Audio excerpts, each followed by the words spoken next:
Easy, boy, easy. It's only me. Good boy.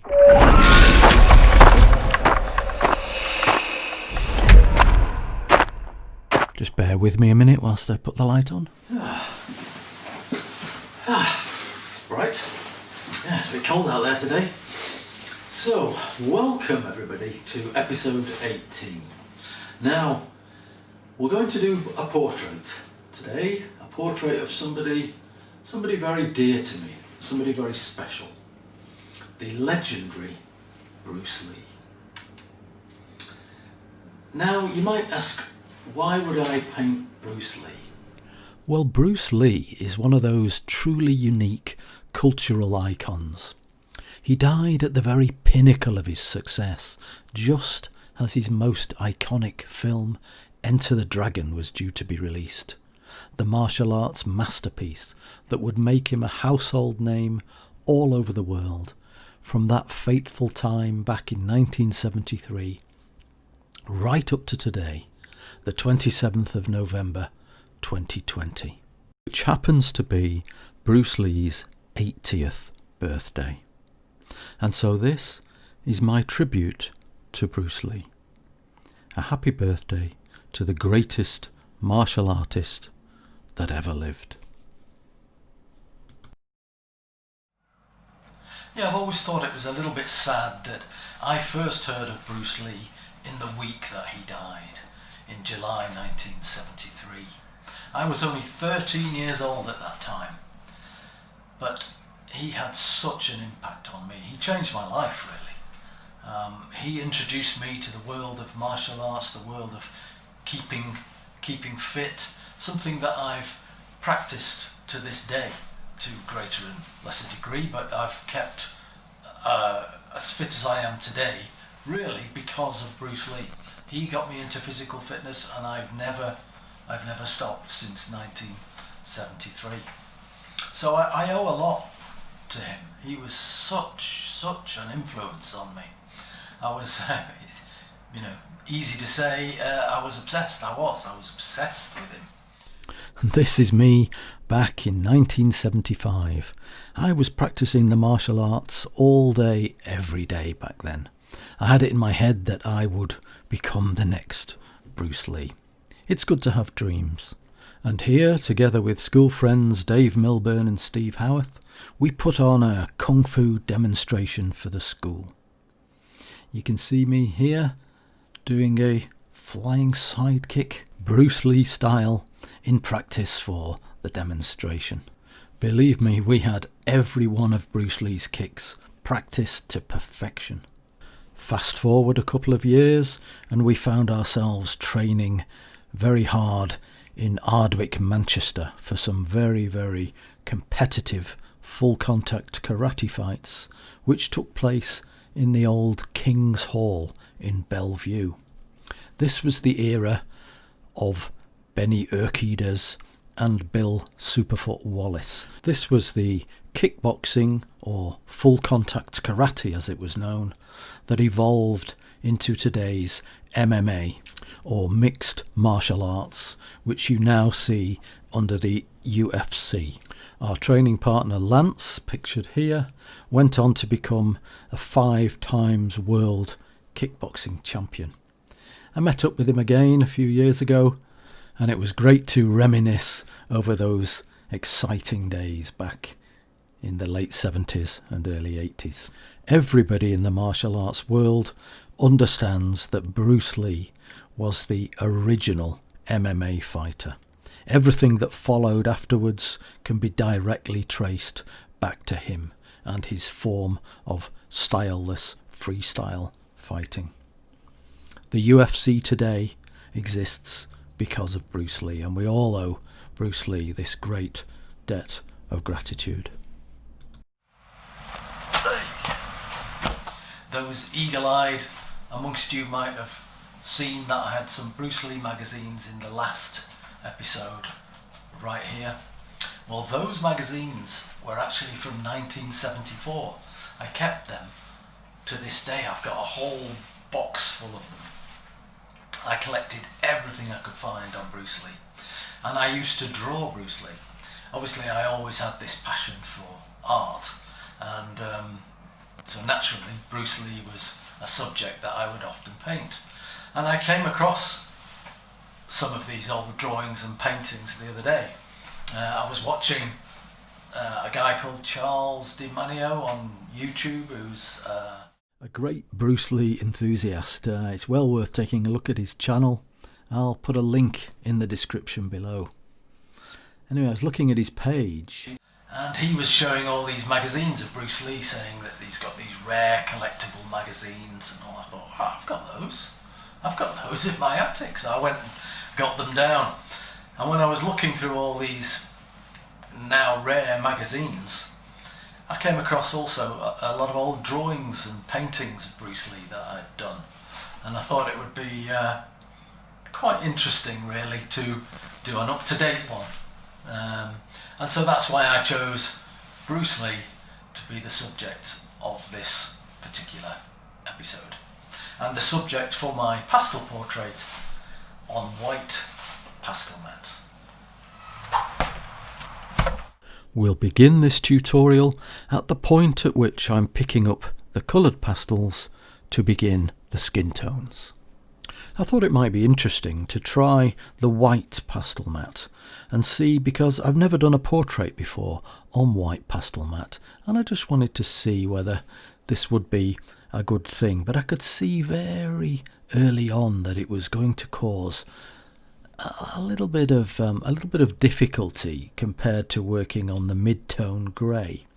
You see, you can't see the highlights. If I was to put a very bright tone on there, you would hardly see it. If you put white on, you wouldn't see it at all.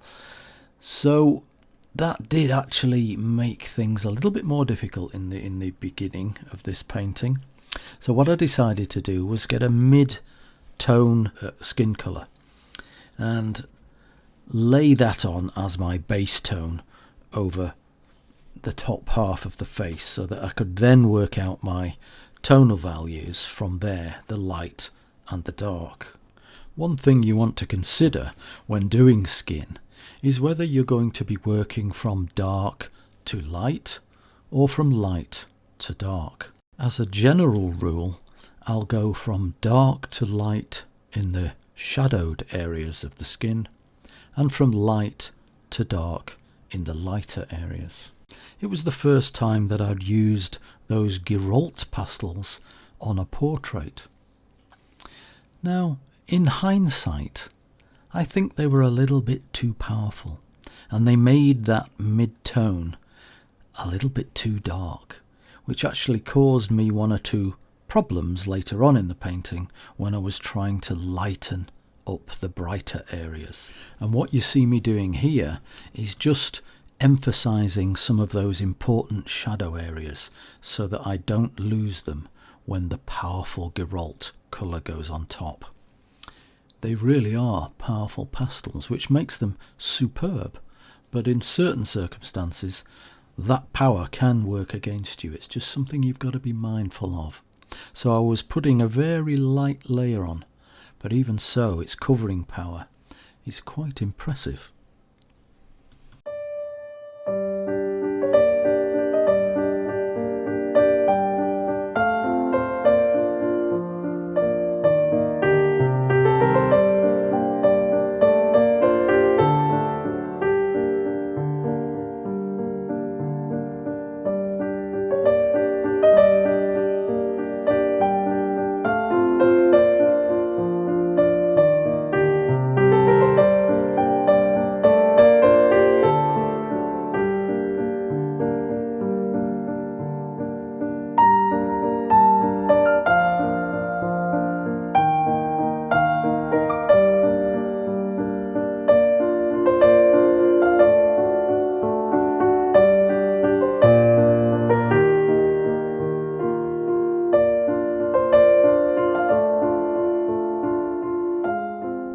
I'm moving carefully along here, laying each little segment down with a feather-like touch and then blending it in with my finger just to give me this even base tone. You can see that I'm thinking tonally because I'm straight away wanting to darken the lights in the eye, bring those whites right down so that we can start working with our tones until we get this tonal range down to where we want it to be. It's very hard to bring things up, isn't it? And bring the light in. So that's what I'm doing. I'm generally thinking dark to light here.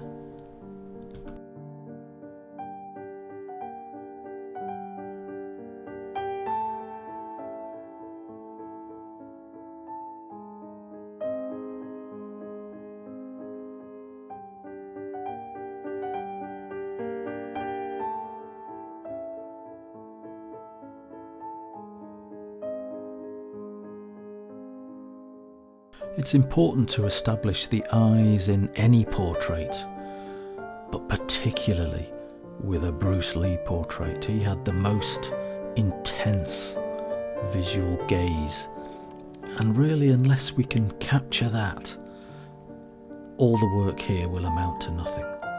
And so what you see me doing here is just establishing all the shapes, where the curves are, where the shadows are.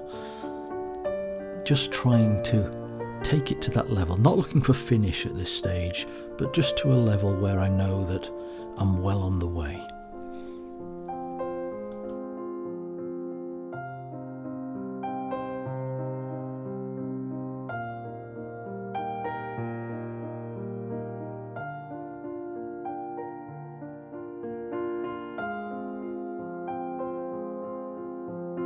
You can see that I'm using a Faber-Castell Pitt pastel pencil here, just to establish those lights and dark areas. Excellent pencils they are. They sharpen very, very well too. Now remember, I'm going basically dark to light in this portrait. So I'm darkening here, finding out where my shadow tones are, and putting some of that rich sort of brick red colour in to establish some of those deeper shadow areas. You see, we've got the base coat, and then on top of that base coat we need to darken some of the shadow areas, and that will start to make things look a bit more three-dimensional. It's the base coat, the shadows, and then the highlights that go on later. That's what's going to give it that three-dimensional quality once we get those three elements in there.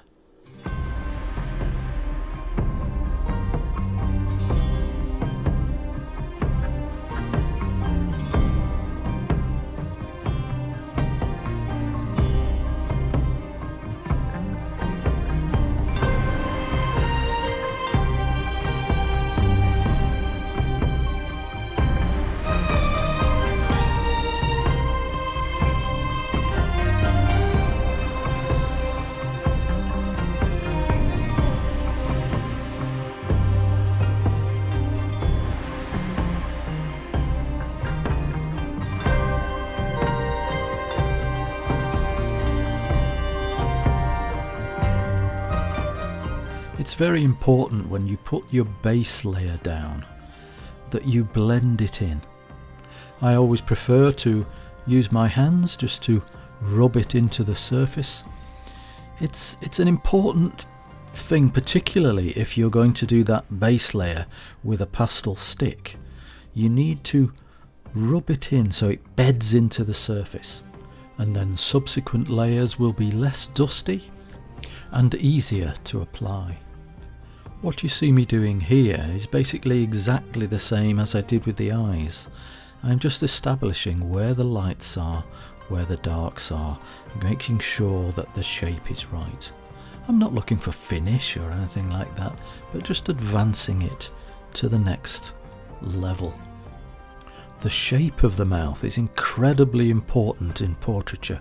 The slightest change, the corners of the mouth just turned up or down, slightest change, it can alter the expression completely.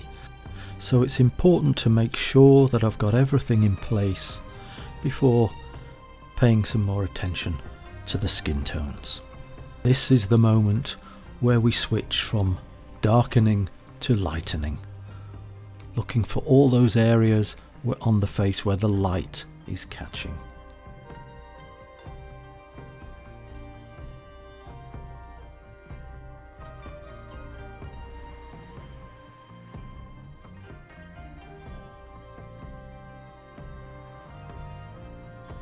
And Bruce Lee had such powerful eyes, very dark, chocolate brown, expressive eyes.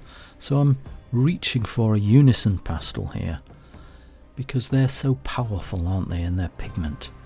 So I'm just applying some of that very rich, strong pigment to ensure that the eyes are going to stand out. Yeah, I thought I'd just mention here that the camera is filming this from the right hand side, so it's not a sort of straight on view that you're getting. It's a little bit skewed to the right. But don't worry, I will turn the camera around towards the end of the video and you'll see from the same angle that I see it, from straight on.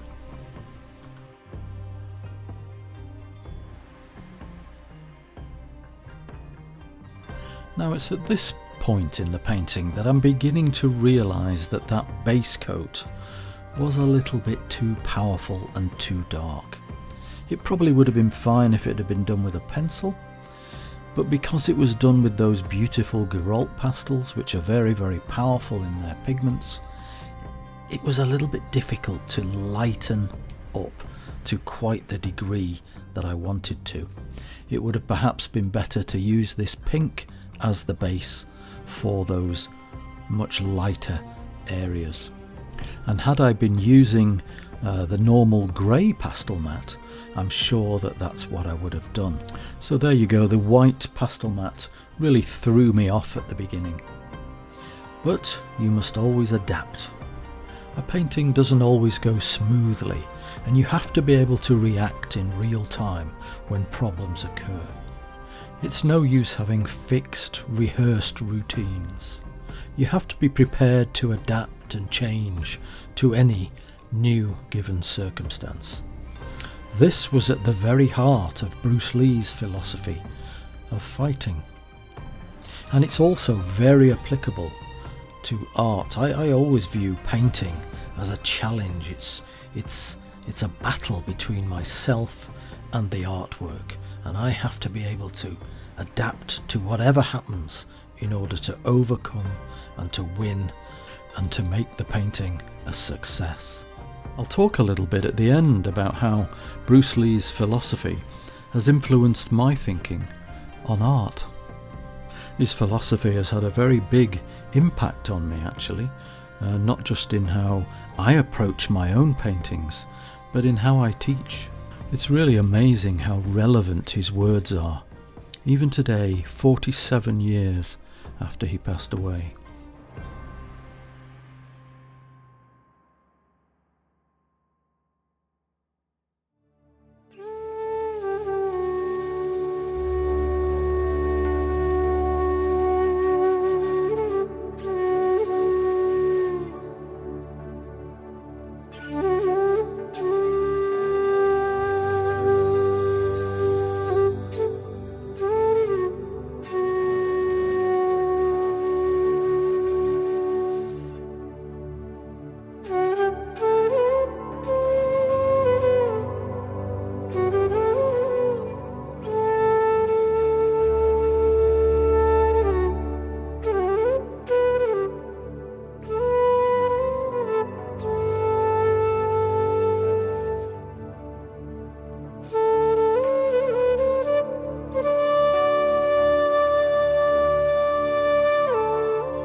Now, having established those three layers, the base layer, the shadow layer and the highlight layer, I'm now going in with a little bit more fine-tuning. I'm tweaking the colours a little bit in places. I'm tweaking the shapes of things just to make sure that the facial expression remains good.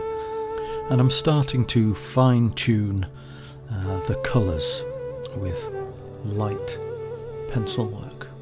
Fine adjustments here and there.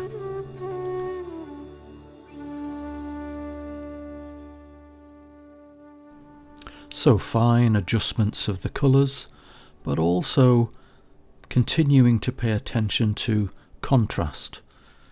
I'm still lightening the lights, as you see here, and I'm very fond of using soft pastels for this sort of thing.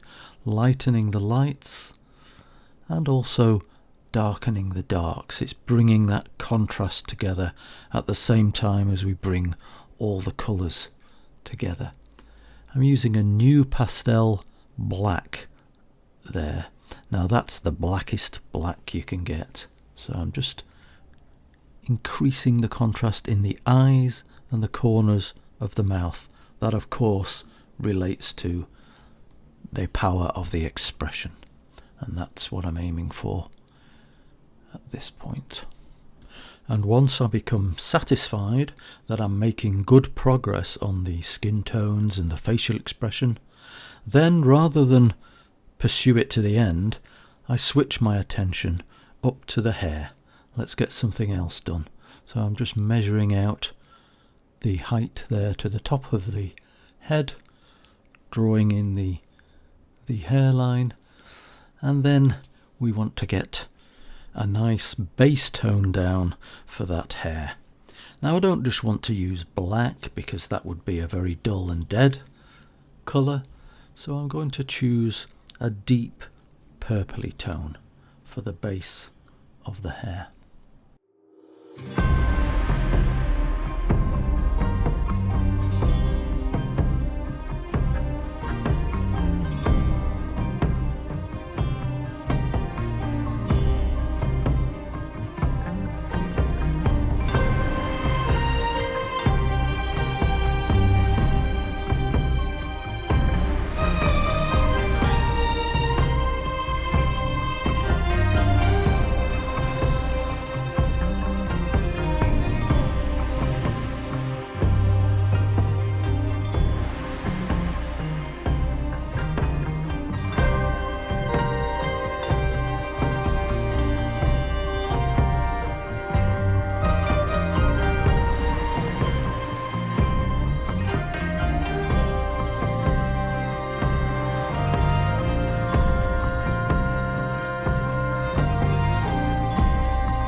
Now into that base layer we're going to put some highlights and some darks, just as we do with the skin tone, darks and highlights. We do the same with the hair.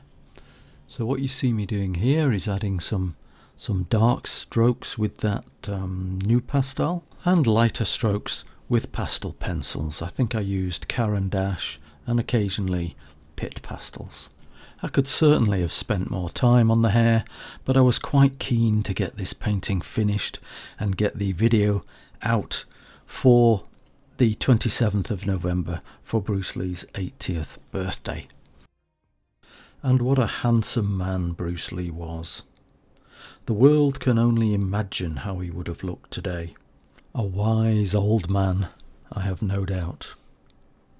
His untimely death at only 32 was an absolute tragedy, and yet it has preserved him forever in his prime. It's we that are left behind who grow old.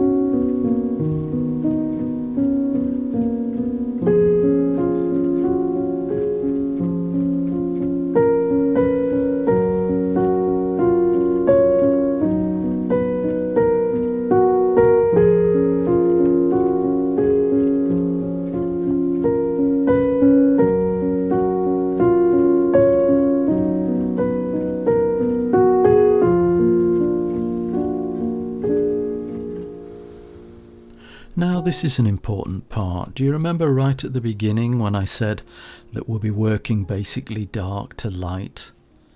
Well, here I am towards the end of the portrait, putting a very fine light coat, smoothing out a lot of the skin with this Caran d'Ache. It's a very hard pastel stick, but I'm just smoothing out, evening out a lot of the skin tones, because sometimes you can become a little bit too contrasty when you're in the initial stages, and this sort of smooths everything out. You don't want the person to look like they've got bad skin or like they're 100 years old. So this is just smoothing everything out, and it's a very, very light touch. I'm not pressing heavily at all. This is just a few tiny bits of pastel that even everything visually, and it can make a very big difference in a portrait. And it's applied equally to highlight areas and shadow areas. We're just bringing in some harmony to the entire complexion here. Not only that, but because the layer is applied so thinly, it's transparent and it allows some of those rich colours to shine through, and that gives that sort of translucent quality to the skin, which is very important. Well, I hope you're enjoying this video, and if you are, please consider subscribing. It would be very helpful to me, and it would mean that you never miss a new video, because you'll always get a notification. It doesn't cost you anything, and it would be very helpful to my channel. And at the very least, please give us a like. Thank you.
Be water, my friend.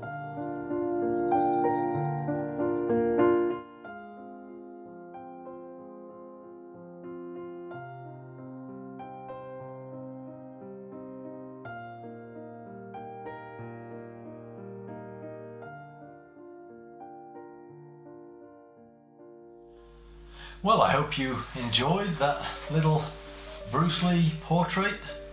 Love Bruce Lee. Now, you might wonder, what on earth has Bruce Lee's philosophy got to do with art? Let me explain. Now, the martial arts are not just about fighting. They're deeply rooted in philosophy and following a spiritual path. Now, Bruce Lee was the founder of Jeet Kune Do, his own martial arts which embodied a philosophy which applies brilliantly to all art and to all aspects of our lives, but particularly well, I think, to the struggle that artists face when they try to create art. Now, in my life, I've been both a martial artist and a professional artist, and I've always applied the philosophy of Bruce Lee's martial arts to the way that I paint and to the way that I teach my students all over the world. Before Bruce Lee came along, the martial arts comprised of many different fighting styles, the classical styles. Now, Bruce Lee learned these styles with their rigid and rehearsed structures, but it wasn't long before he had a bit of an epiphany and he realised their limitations. He even had a little tombstone made which read, "In memory of a once fluid man, crammed and distorted by the classical mess." He became the founder of Jeet Kune Do, a fluid martial art that combined the elements of many different fighting forms, from Western-style boxing to grappling. But most importantly, it taught fluidity and adaptability to any given circumstance, rather than relying upon rigidly rehearsed classical techniques. Be fluid, be water, Bruce Lee would say.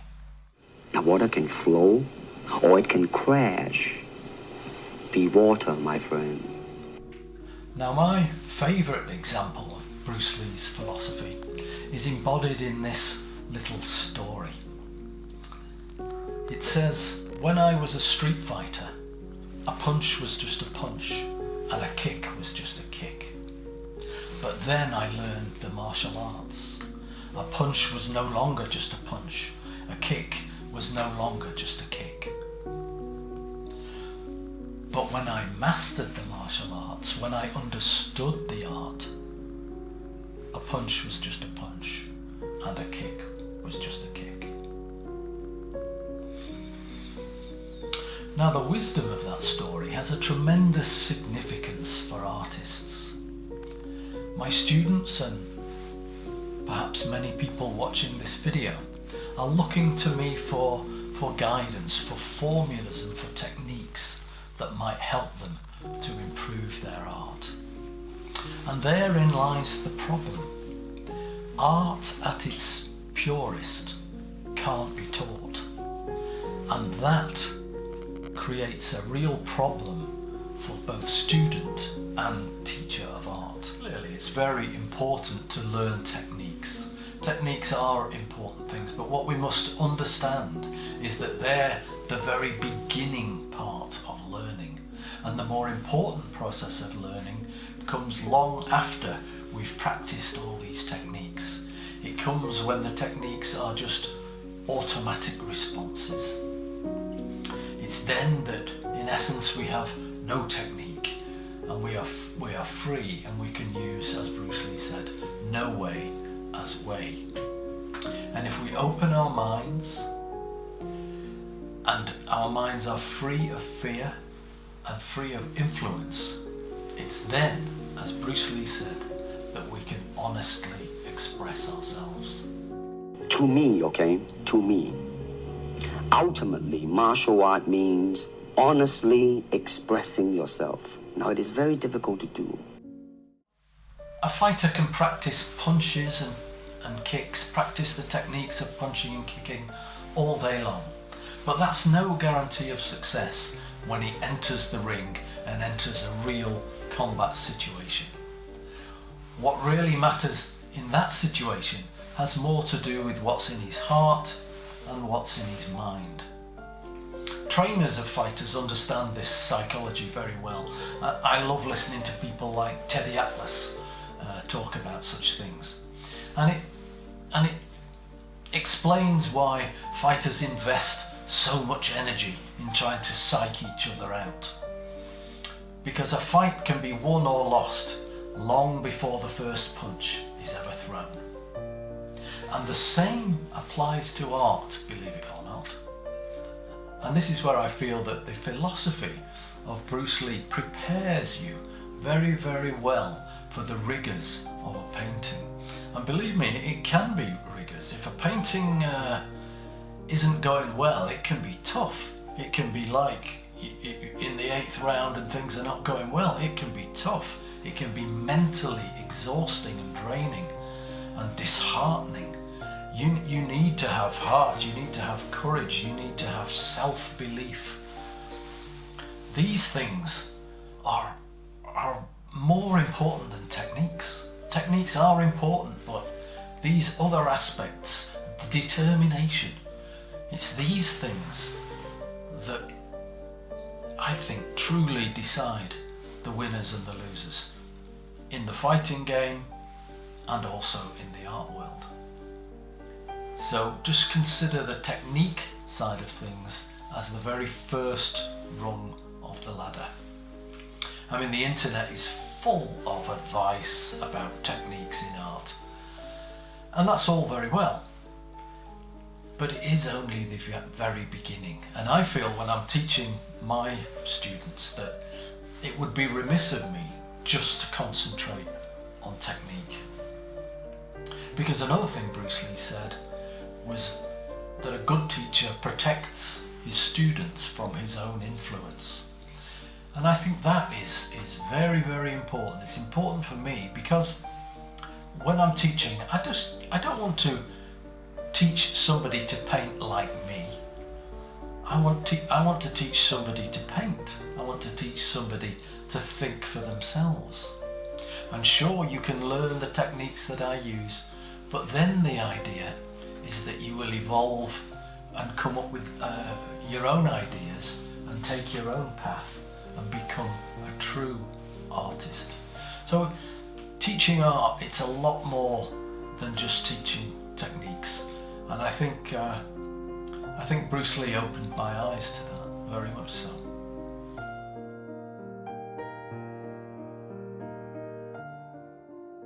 Now let's just consider for a minute, what did Bruce Lee mean when he raised his fist and he said, "I do not hit, it hits all by itself"?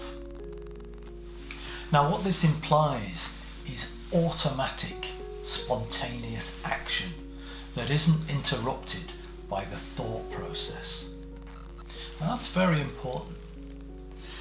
You see, it happens to me quite a lot when I'm teaching, and a student will say, "Why did you use this technique here and a different technique there in this painting?" And it's a bit of a difficult question because the truthful answer that I should give to them is, I don't know, because I didn't think about it. I and all teachers of art, we're merely the finger pointing in the right direction. And as Bruce Lee said, Don't concentrate on the finger or you will miss all that heavenly glory. And so I hope you can see that the philosophy of Bruce Lee's martial arts really does apply to art, to the teaching of any art.